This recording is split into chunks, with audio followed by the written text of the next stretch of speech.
भाग रहा है, तो वो हम उसको पहले पनिश करेंगे, वो काम करवाएंगे, और उसके बाद फिर वही फिर उसका रीइंफोर्सर उसे देंगे। एग्जैक्टली, ऐसे ही बिल्कुल है। ऐसे, एग्जैक्टली, ठीक बिल्कुल, है। You're right, you're right. So, Miss Razia, what is your question? Please ask. Sir मेरा क्वेश्चन ये है कि अगर हम उसको पनिशमेंट करते हैं उसके प्रॉब्लम बिहेवियर पर, और हम उसको अगर रीइंफोर्स कर रहे हैं या उसकी रिप्लेसमेंट सिखा रहे हैं, तो सर क्या ये इमीडिएट होना चाहिए, या इसके लिए हमें थोड़ा टाइम देना चाहिए बच्चे को, कि पहले हम उसको पनिशमेंट प्रोसीजर अप्लाई करेंगे और फिर उसको इमीडिएटली हम रिप्लेसमेंट पे जो है वो रीइंफोर्स करेंगे, या हमें उसमें कोई गैप देना चाहिए? नहीं, at the same time you are providing punishment, so हम उसको अप्रोप्रिएट बिहेवियर्स भी साथ ही उससे परफॉर्म करवाते हैं, जिसपे हम उसको रीइंफोर्समेंट प्रोवाइड करते हैं, ताकि ही मस्ट अंडरस्टैंड कि मुझे जो है जो रीइंफोर्समेंट मिलती है वो अप्रोप्रिएट बिहेवियर्स परफॉर्म करने पे मिलती है, ना कि बैड बिहेवियर्स के ऊपर। ठीक है। ठीक है। और सर मेरा सेकंड क्वेश्चन ये है कि पनिशमेंट प्रिंसिपल अप्लाई करते वक्त एक थेरेपिस्ट के का क्या माइंडसेट होना चाहिए, कि उसको उसको किस तरह और किस सेफली किस तरह जो है वो प्रिंसिपल अप्लाई करना चाहिए, क्योंकि समटाइम्स जो है वो पॉजिटिव रिस्पांस होता है बच्चे को with prompt door close open करना 5-6 टाइम्स भी सिखा सकते हैं, लेकिन उसको किस तरह एक थेरेपिस्ट का एक माइंडसेट कैसा हो कि वो पनिशमेंट प्रिंसिपल को अप्लाई तो करिए, लेकिन उसको वो किस तरह इफेक्टिवली अप्लाई कर सकती है? इफेक्टिवली कैसे अप्लाई कर सकते हैं, एक तो सबसे पहले हमें इस चीज पे फोकस करना है, तो we have to punish the behaviour not the child. ठीक है, इस चीज के ऊपर फोकस करना है। जब आप इस चीज पे फोकस करते हो कि we need to punish the behaviour not the child, then आप सेफ्टी का ख्याल रख रहे होते हो उस टाइम पे बच्चे का, एक तो इस चीज का ख्याल रखें। और दूसरे नंबर पे पनिशमेंट जब भी आप अप्लाई कर रहे होते हैं, तो always focus on if this punishment is suitable for me और नॉट। अगर वही प्रोसीजर आपके ऊपर अप्लाई किया जाए तो क्या वो आप एक्सेप्ट करोगे उस चीज को या नहीं करोगे। अगर तो आप एक्सेप्ट कर सकते हो तो then apply that intervention, otherwise आप पनिशमेंट वो स्ट्रेटेजी किसी उस बच्चे पे भी अप्लाई ना करें। ठीक है, एक तो ये चीज है। फिर उसके बाद पनिशमेंट हमेशा जो है वो कंसिस्टेंसी के साथ आप करें, अगर आप कर भी रहे हैं तो, ताकि वो बच्चा जो पनिशमेंट ले रहा है तो उस वो कोई बैड बिहेवियर को ही अडॉप्ट ना कर ले, या उसकी पनिशमेंट तो उसको मिल रही है, वो बेयर भी कर रहा है, टॉलरेट भी कर रहा है आपकी पनिशमेंट को, बट कंसिस्टेंसी नहीं है, तो पनिशमेंट जो है वो बहुत देर तक चल सकती है, क्योंकि बिहेवियर्स आते रहेंगे, ऑन एंड ऑफ आप अप्लाई करेंगे करेंगे। तो जब हम ऑन एंड ऑफ भी पनिशमेंट अप्लाई करते हैं तो उससे भी बिहेवियर्स में रेजिस्टेंस आती है, क्योंकि रीइंफोर्समेंट कहीं ना कहीं से मिल रही होती है, तो बिहेवियर स्ट्रेंथन रहते हैं, बिहेवियर्स में रेजिस्टेंस रहती है। तो कंसिस्टेंसी भी एक चीज है।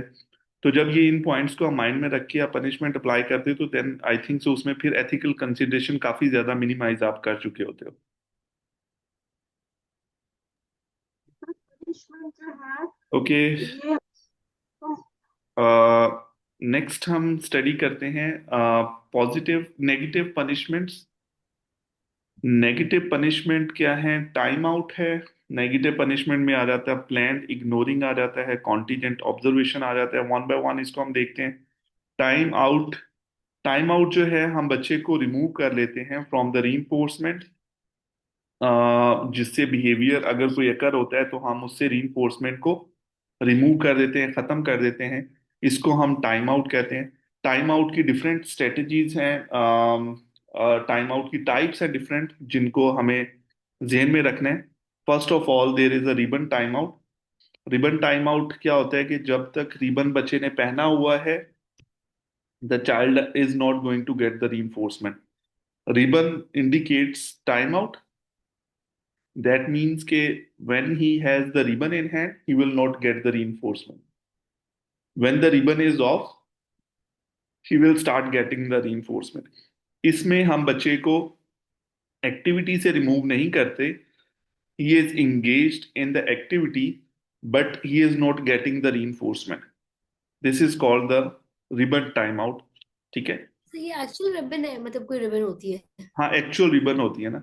कोई भी आप रिबन अच्छा। ले, रेड रिबन अच्छा। या ब्लू ग्रीन कोई भी एक लेके आप उसको यूज कर लें, रिबन कर लें।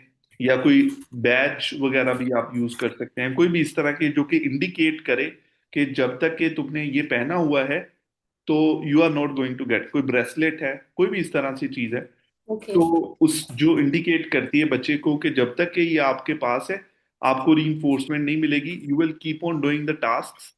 ठीक है, आप एक्टिविटी में भी इंगेज रहेंगे but there is no reinforcement. ठीक है। ओके।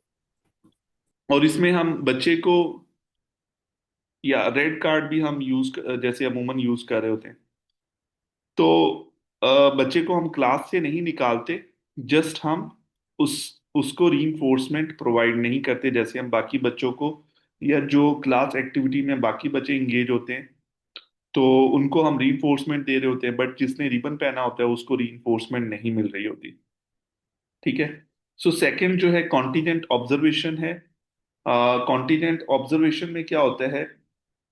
कॉन्टिजेंट ऑब्जर्वेशन में a person is removed from a reinforcing activity due to his or her inappropriate behavior, yet staying with in the environment. कि जैसे play ground में अगर बच्चे ने किसी बच्चे को धक्का दे दिया, पुश कर दिया है, सो उसको उस प्ले ग्राउंड से निकाला नहीं जाएगा। He will stay in the play ground, but उस एक्टिविटी में बच्चा इंगेज नहीं होगा, कि उसको कोई किसी तरह की इंगेजमेंट नहीं करने दी जाएगी। He can sit on the bench, he can sit idle looking at other students, watching other student playing the football, or engaging in the class activity. He is still in the classroom but not participating in any kind of activity. ठीक है। Ribbon time out में वो activity में engage भी हो रहा था but not getting the reinforcement. In contingent observation he is sitting in the classroom but not involve in any kind of class activity. ठीक है। जब क्लास एक्टिविटी में इंगेज नहीं होगा सो रीइंफोर्समेंट भी नहीं मिलेगी। तो इसमें हम मेक श्योर करते हैं कि जो बाकी क्लास फेलोज जो क्लास एक्टिविटी में इंगेज हैं उनको रीइंफोर्समेंट जरूर मिले, ताकि जिस बच्चे को टाइम आउट मिला है, कॉन्टीजेंट ऑब्जर्वेशन जिसको मिली है, तो वो ऑब्जर्व करे कि बाकी सबको रीइंफोर्समेंट मिली है बट मुझे नहीं मिली। ठीक है। सो ये इसमें एक पॉइंट है जिस पे आपको फोकस करना है। तो सर ये पार्टिसिपेंट। जब रिबन टाइम आउट करते हैं तो इसकी कोई ड्यूरेशन होती है? जैसे अगर बच्चे ने, उसको रिबन मिल गया है, लेकिन उसके बाद नेक्स्ट स्टेप में उसने एक्टिविटी ठीक कर ली है अपने क्लास वाले इसको देख के या शर्म में ही आके, मुझे रिबन मिल गया है, तो क्या हम उस चीज को वहां पे उसी पनिशमेंट को खत्म कर देंगे, या हम उस सेशन के लिए उसे कंटिन्यू करेंगे, या उस दिन के लिए वो कंटिन्यू रहेगी? नहीं, इसमें हम ये कर सकते हैं कि हम ये जो रिबन टाइम आउट है इसको ज्यादा देर तक नहीं चलाते। उससे ये होता है कि बच्चा उस चीज से यूज टू हो जाता है, उसकी मोटिवेशन जो है वो लो हो जाती है, तो वो फिर कंसिस्टेंट रहती है, वो उसको फिर एक्टिविटी में मजा नहीं आ रहा होता है। You can set your time for 1 minute, 2 minutes, 3 minutes, लेकिन इससे ऊपर आप लोग ना जाएं। अगर ज्यादा चले गए तो then he will be like बागी हो जाएगा। ठीक है। Sir I have also heard and read somewhere कि जो टाइम आउट होता है वो अकॉर्डिंग टू एज होता है। फॉर एग्जाम्पल अगर 1 साल का बच्चा है तो हम उसको 1 मिनट के लिए टाइम आउट करेंगे, अगर 4 इयर्स का है तो उसको 4 मिनट्स के लिए करेंगे। Exactly exactly। इसके एज के साथ हमने बस एक स्टैंडर्ड सेट कर लिए ना, कि 1 ईयर के लिए राइट। 1 मिनट, 2 इयर्स के लिए 2 मिनट्स, 5 मिनट्स के 5 इयर्स के लिए 5 मिनट्स। वही के आप अपने अकॉर्डिंग जो है एक बच्चा कितनी टाइम आउट टॉलरेट कर सकता है, ताकि उसकी मोटिवेशन भी लो ना हो जाए बिल्कुल। ठीक है। सो आप एज को भी फॉलो कर सकती हैं। It's also, you can set the standards. ठीक है। Okay. So next is the partition time out. Partition time out में क्या होता है कि आप क्लासरूम में ही बच्चे को रहते हैं, लेकिन एक डिवाइडर रख देते हैं in between the whole class and the student. वो आवाजें सुन सकता है। ठीक है। वो इमेजिन कर सकता है कि ओके पार्टीशन की दूसरी साइड पे क्या हो रहा है, बट उसको हम क्लासरूम से बाहर नहीं निकालते। एक जस्ट डिवाइडर रखा होता है जिससे क्लास की विजिबिलिटी जो है वो क्या करे क्या नहीं करे वो बाउंड हो जाती थोड़ी सी, ठीक है। लेकिन still he can look at the class, वो सारी चीजें, बट बीच में एक डिवाइडर सा रखा होता है जिससे वो कम से कम ऑब्जर्व कर सके बाकी स्टूडेंट्स को, ठीक है।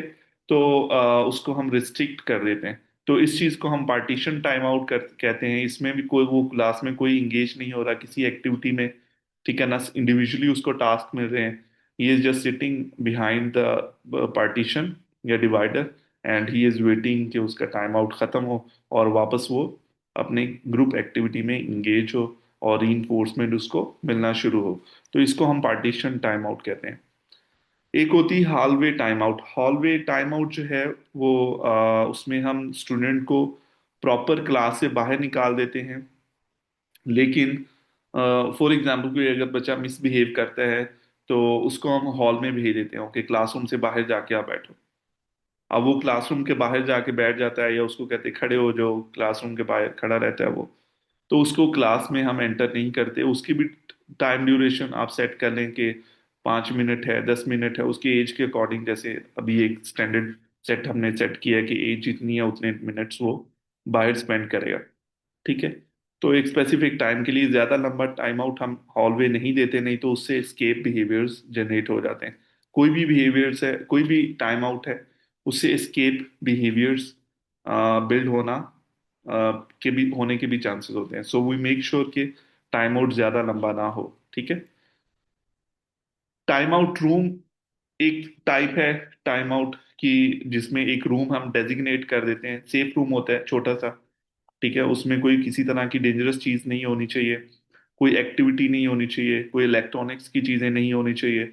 हर चीज सेफ होनी चाहिए ताकि अगर बच्चा वहां पे रहता भी है कुछ टाइम के लिए तो वो अपने आप को हर्ट ना कर सके, ठीक है। So this is called the time out room. इसमें लेकिन कंटिन्यूस मॉनिटरिंग होना बहुत जरूरी है। लॉक नहीं कर सकते दरवाजे को। अगर आप टाइम आउट रूम भी यूज करें तो रूम को लॉक नहीं करना चाहिए। तो इन सम केसेस जो है वो डोर होना भी नहीं चाहिए, ठीक है। वहां पे यार लॉक डोर के साथ लगा भी नहीं होना चाहिए। ऐसा ना हो कि स्टूडेंट अंदर से लॉक कर ले। सो ये भी एक पॉइंट आपने जेन में रखना है। तो जो डेजिग्नेशन हमने करनी है उस रूम की, उसमें लॉक बिल्कुल ना हो या लॉक ना कर सके बच्चा, इस तरह का कोई सिस्टम करना है। और कंटिन्यूस मॉनिटरिंग होना जरूरी है, लाजमी है। कोई कैमरे के थ्रू कर लें या फिर आप उसको चेक चेक एंड बैलेंस रखें कि वो बच्चा अपने आप को किसी तरह का हर्ट ना कर ले। एक्सक्लूजन टाइम आउट, ये जो स्ट्रेटजीज हैं इनको इस तरह से आप जहन में रख सकते हैं कि इंक्लूजन टाइम आउट और exclusion time out. Inclusion time out जो है वो स्ट्रेटजीज हैं जिसमें बच्चा जो है उस एक्टिविटी एरिया में, उस प्लेस में तो अंदर रहता है, ठीक है, बट उसको रीइंफोर्समेंट नहीं मिलती। जो एक्सक्लूजन टाइम आउट स्ट्रेटजीज हैं ये वो स्ट्रेटजीज हैं जिसमें वो उस एनवायरनमेंट से कंप्लीटली रिमूव कर दिया जाता है, ठीक है। तो इसको हम एक्सक्लूजन टाइम आउट कहते हैं। Planned ignoring, with hold the attention, हम उस बच्चे को अटेंशन नहीं देते, आई कांटेक्ट मेंटेन नहीं करते, बच्चे की तरफ नहीं देखते, इसको हम प्लान्ड इग्नोरिंग कहते हैं। अमूमन जो है ये जब भी कोई बच्चा इनअप्रोप्रिएट बिहेवियर्स करता है, ठीक है, सो उनको हम जैसे क्लासरूम में अगर बच्चा फॉर एग्जांपल स्क्रीमिंग करता है, ठीक है, या if we have built the rule के if you will raise the hand then I will answer to your question. So if the student is not raising the hand and he is just asking the question, so the teacher will start ignoring that student, ठीक है। So he learned that okay, to ask the question or to answer the question I need to raise the hand first, ठीक है। So this is called the planned ignoring.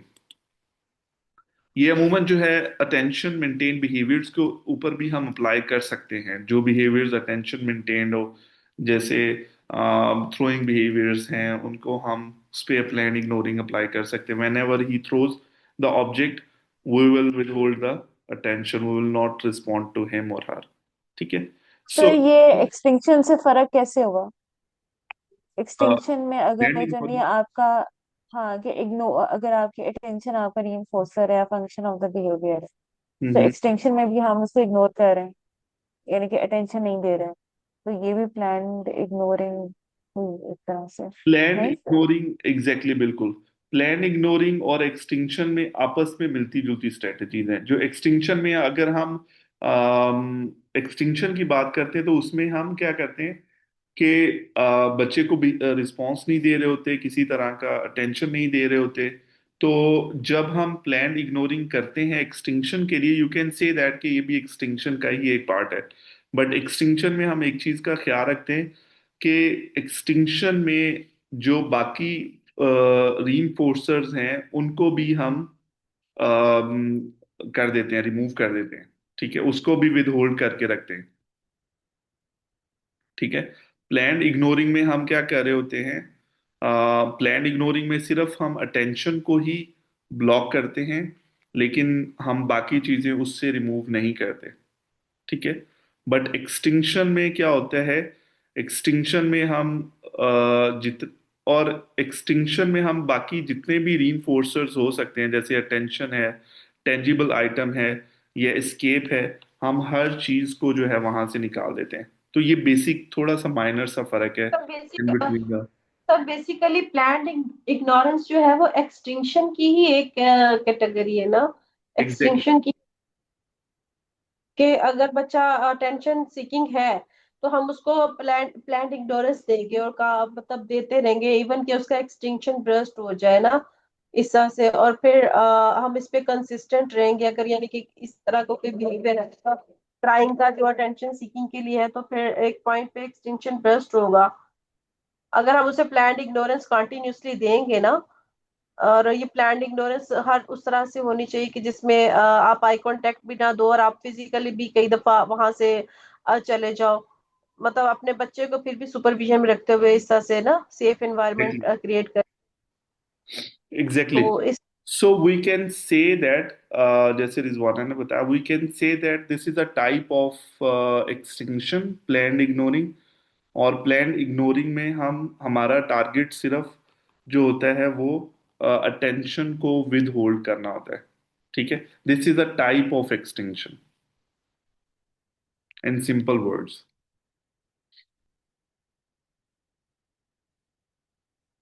Is it clear या नहीं? जैसे punishment में हम positive punishment की strategies apply करते हैं, लेकिन हम जो प्रोसीजर है या जो कॉन्सेप्ट है वो पनिशिंग ही यूज कर रहे होते हैं, लेकिन हमारा प्रोसीजर थोड़ा सा डिफरेंट होता है पनिशमेंट से।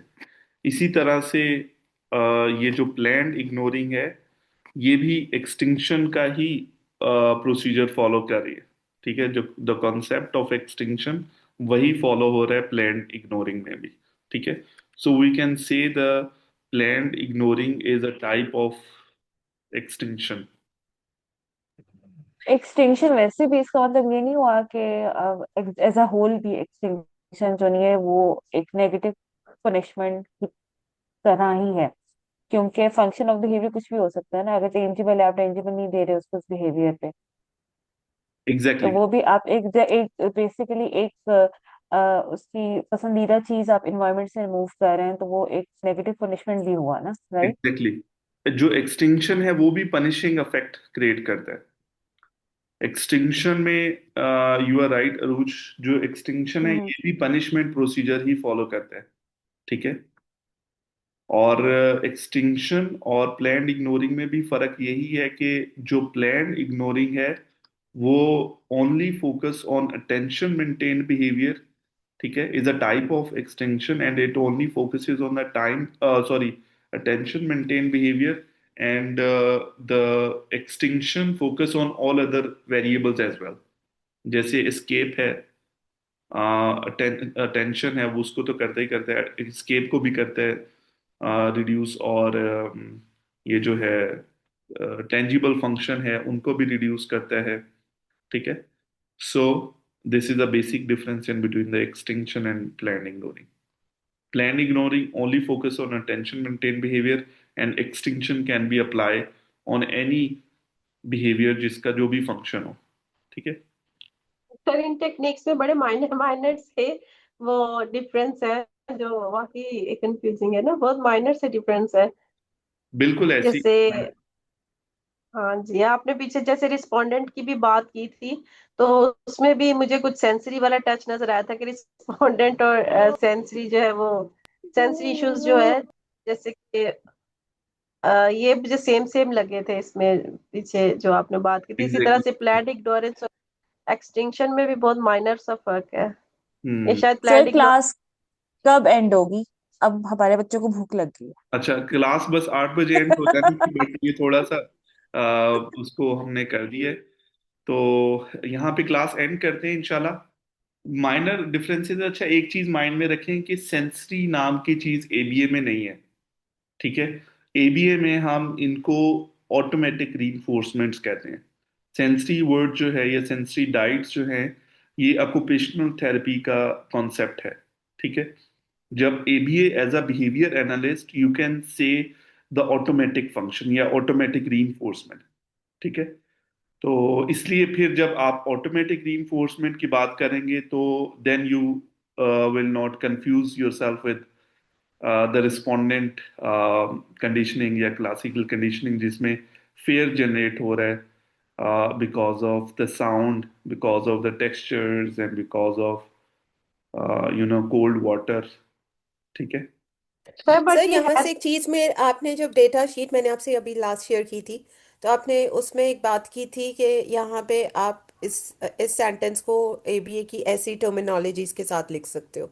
यस। तो ये जो ऐसी वोकैबलरी या ऐसे सेंटेंस स्ट्रक्चर हम कैसे डेवलप कर सकते हैं, क्योंकि हमारे लिए तो एक वो रेगुलर रूटीन में लिखना होता है ना। हम उसको जो भी चीज़ देख रहे हैं उसको एज इट इज़ लिख देते हैं।